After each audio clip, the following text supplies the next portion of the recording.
మనలో ప్రతి ఒక్క లైఫ్లో ఒక స్టేజ్ వస్తుంది, అతి భయంకరమైన మూమెంట్.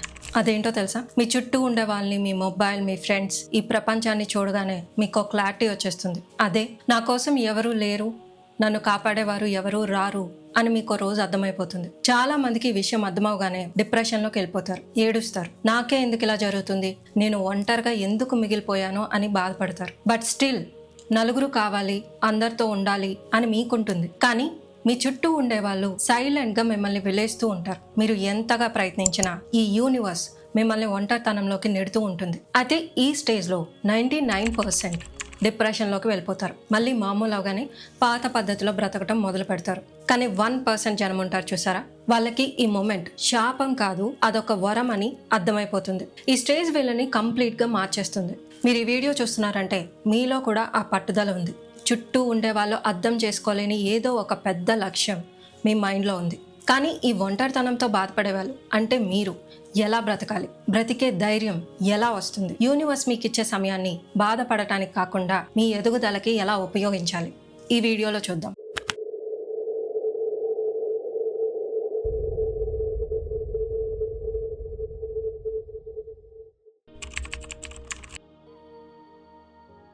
అయితే మనకు ఒకరు ఉండాలి, ఖచ్చితంగా ఆధారపడాలి, గుంపులో బ్రతకాలి అన్న ఆలోచనకి రూట్ కాజ్ ఏంటి? మన పూర్వీకులు. వారు అలానే బతికేవారు. మనం పుట్టినప్పటి నుండి ఒకరి మీద ఆధారపడడం నేర్చుకున్నాం. స్కూల్లో గ్రూప్ ప్రాజెక్ట్స్, సొసైటీలో హై నెట్వర్కింగ్ ఇంపార్టెంట్. ఇవన్నీ ఒకందుకు మంచివే. మన మైండ్కి కూడా కమ్యూనికేషన్ చాలా ఇంపార్టెంట్. కానీ కాలం నిన్ను చీకట్లోకి నెట్టేస్తూ ఉంటే కొన్ని ఆలోచనలు, కొన్ని నమ్మకాల్ని వదిలేయగలగాలి. మీరు ఈ స్టేజ్లో కూడా ఇంకా అదే మైండ్ సెట్తో ఉంటే కుదరదు. ఎందుకంటే ముఖ్యంగా ఇవన్నీ మనల్ని ఏం నమ్మిస్తాయంటే మనకొకరు సపోర్ట్ లేనిదే మనం ఎదగలేం. కానీ ఒక్కసారి ఆలోచించండి, మీరు ఎవరి మీద ఆధారపడుతున్నారంటే మీ లైఫ్ యాక్సెస్ ఇంకొకరి చేతిలో పెడుతున్నట్టే కదా. బాగా ఆలోచించండి. ఒకవేళ వాళ్ళు మిమ్మల్ని మధ్యలో వదిలేస్తే, మీ లైఫ్లో వాళ్ళ సపోర్ట్ని తీసేస్తే మీరు కింద పడిపోతారా? మీరు ఇలానే ఆలోచిస్తే ఇక్కడ మీకు ఒక విషయం తెలియాలి. One of the most famous philosopher ఒక అద్భుతమైన మాట చెప్తాడు. తెలివైన వాడెప్పుడు తన కంట్రోల్లో ఉన్న వాటి మీదే ఆధారపడతాడు, ఎదుటివాడి మీద కాదు. ఈ సపోర్ట్ అనేది ఒక స్పైడర్ వెబ్ లాంటిది. అది నేను పట్టుకుంటుంది, కానీ ఒక్కోసారి అదే మిమ్మల్ని ఎక్కడికి కదలలేకుండా చేస్తుంది. మీకు సపోర్ట్ లేదా? సపోర్ట్ లేకపోవడమే అదృష్టం అనుకోండి. ఎందుకంటే మిమ్మల్ని పైకి లాగే వాళ్ళు ఒకరు లేనప్పుడు మిమ్మల్ని కిందకి లాగే అధికారం కూడా ఎవరికీ ఉండదు.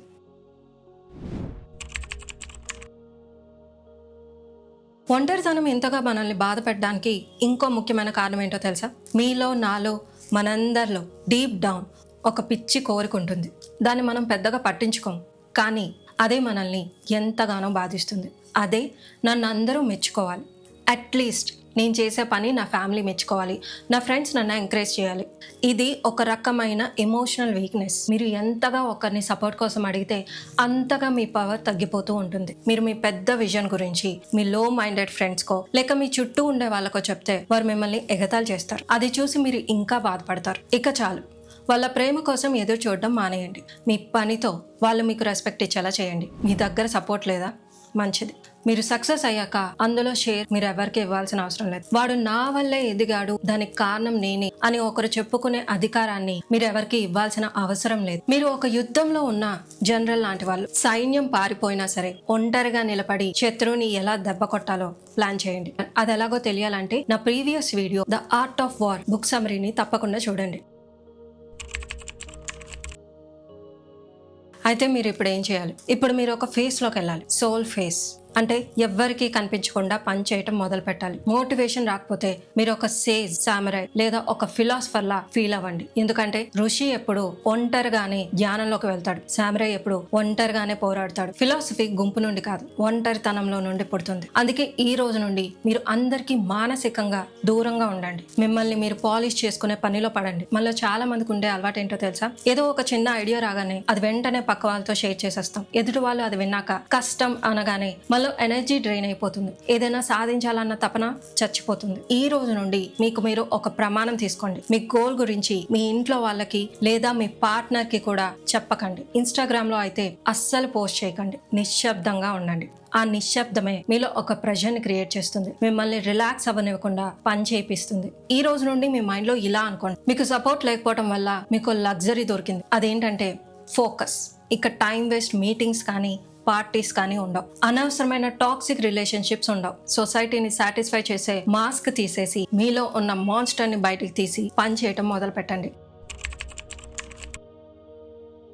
చాలా మంది మోటివేట్ చేసేటప్పుడు హార్డ్ వర్క్ గురించి చెప్తారు, కానీ ఒంటరితనం ఇచ్చే నొప్పి, బాధ ఎలా ఉంటుందో ఎవరు చెప్పరు. ఒంటరిగా పోరాడడం నరకంలా ఉంటుంది. రాత్రులు సీలింగ్ వైపు చూస్తూ ఆలోచనలతో చేసే మానసిక యుద్ధం మీకు మాత్రమే అర్థమవుతుంది. అయితే ఇక్కడ మీరు ఒక పని చేయాలి. ఈ రోజు నుండి ఆ పెయిన్ ని మీ పని మీదకి షిఫ్ట్ చేయాలి. సాధారణంగా మనుషులు బాధపడితే అయితే తాగుతారు, లేదా ఫోన్ చూస్తూ టైం వేస్ట్ చేస్తారు, ఏడుస్తారు, లేదా మనసుని డైవర్ట్ చేస్తారు. కానీ మీరు ఆ బాధని ఫ్యూయల్ లా మార్చుకోండి. రిజెక్ట్ చేసిన వాళ్ళు, తక్కువగా చూసే వాళ్ళు, నవ్వుకునే వాళ్ళందరికీ సమాధానం చెప్పే పనిలో పడండి. సాడ్నెస్ మిమ్మల్ని బరువుగా చేస్తుంది, కానీ మీలో ఉన్న యాంగర్ మిమ్మల్ని వేగంగా పరిగెత్తిస్తుంది. ఆ మంటల్ని ఎప్పుడూ ఆరనివ్వకండి.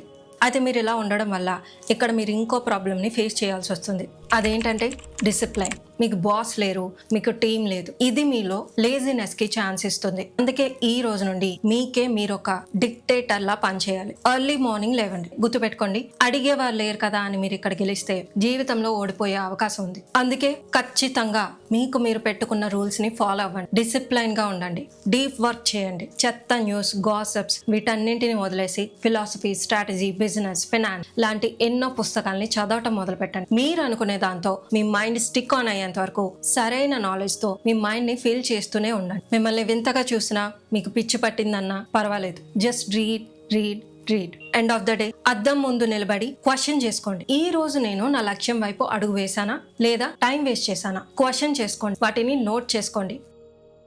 సో ఫైనల్ గా ఒకసారి ఆలోచించండి. మీరు ఒంటరిగా ఒక పర్వతం ఎక్కుతూ పైకి వెళ్తున్నప్పుడు మీ కాళ్ళు ఇనుములా బలంగా మారుతాయి. ఎవరో హెలికాప్టర్ లో వచ్చి దిగితే బలంగా వీచే గాలికి వాడు కింద పడిపోతాడు, కానీ మీరు పడరు. ఎందుకంటే ఆ గాలి బలాన్ని తట్టుకునే మీరు పైకొచ్చారు కనుక. ఒకవేళ పడినా కూడా ఆ దారి మీకు ఆల్రెడీ తెలుసు. మీ సక్సెస్ కూడా అలాంటిది. రేపు మీరు సక్సెస్ అయ్యాక ఇప్పుడు మిమ్మల్ని పట్టించుకుని వాళ్ళందరూ వస్తారు. నాకు అప్పుడే తెలుసు నువ్వేదో ఒకటి సాధిస్తావని అంటారు. మీరు కూడా నవ్వండి, కానీ మీ మనసులోకి మళ్ళీ రానివ్వకండి. మీరు ఎంతో కష్టపడి నిర్మించుకున్న మీ కోటకి మీరే రాజు లేదా మీరే రాణి. సో ఈ యూనివర్స్ మిమ్మల్ని ఒంటరితనంలోకి నెట్టేస్తూ ఉంటే, బలవంతంగా రిలేషన్స్ ని మోస్తే అది ఏదో ఒక రోజు మనసులో బరువై కూర్చుంటుంది. ఒంటరితనంని చూసి భయపడటం ఆపేయండి. దాన్ని ఒక సూపర్ పవర్ లా వాడటం మొదలు పెట్టండి. అయితే ఈ వీడియో ఎంతమందికి బలాన్ని ఇచ్చిందో నాకు తెలియదు, కానీ అట్లీస్ట్ మీలో ఒక పాజిటివ్ ఆలోచనని కలిగించిందంటే ఐఎమ్ ద స్ట్రాంగెస్ట్ సోల్ అని కామెంట్ చేయడం మర్చిపోకండి. ఈ వీడియో కనుక మీకు నచ్చినట్టయితే please like, share and subscribe to my channel. See you in the next video. Thank you for watching.